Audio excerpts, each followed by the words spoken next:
lover. Lover.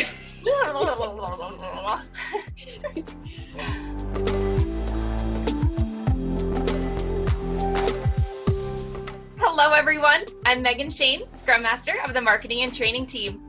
I'm so excited to be joined today with Diane Leonard and Jessica Crowley. Hi, ladies. Hi, Meg. So last week, we sat through the Scrum Master licensing course, and we talked a lot about case studies. I wanted to focus on that for just a moment, and if you ladies could explain why that is so important to include in our trainings for nonprofits.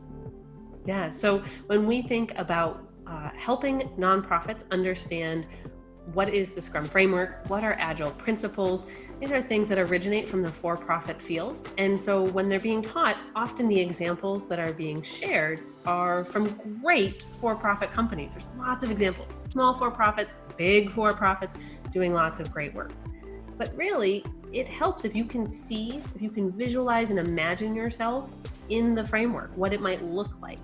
And so the idea of having case studies, because there are nonprofits already using Agile principles, using the Scrum framework, and so using case studies from the nonprofit field, in addition to some of the core basic ones about the Scrum framework, why we look at some of the patterns, having those nonprofit case studies really helps nonprofits to think not just about the rule book of the Scrum framework, but kind of their playbook. What does it look like for me? How might our organization and our team implement this?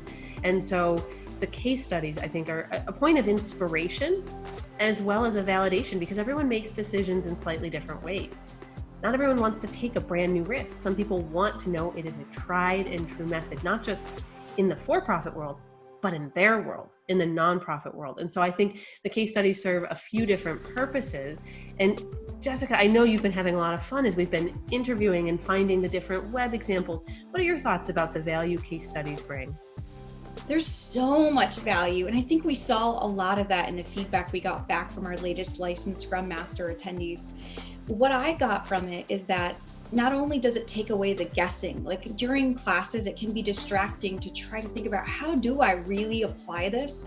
And it frees your brain to see examples of that and to be able to just, okay, wait a minute, the art of the possible. It is possible. And here's how some of the ways it is possible for me to implement this in my nonprofit environment.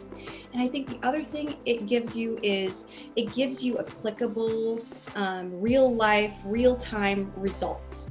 So if you're going to make an investment in something like Scrum, and that is what it is, it's an investment, then you want to know what are potential outcomes that my nonprofit could see happen. What are some of the results I can expect from that? And I think it just does those two things. It really helps you focus during the class and believe the art of the possible. And then it gives you tangible results, outcomes that you could experience if you implement Scrum. Awesome. The art of the possible. I'm like, there we go. That's the line of the day. I love it. Wonderful. That really helped. And I love hearing all the benefits of the incredible things that we get to help teach and share with the nonprofits that we work with. Thank you so much, ladies.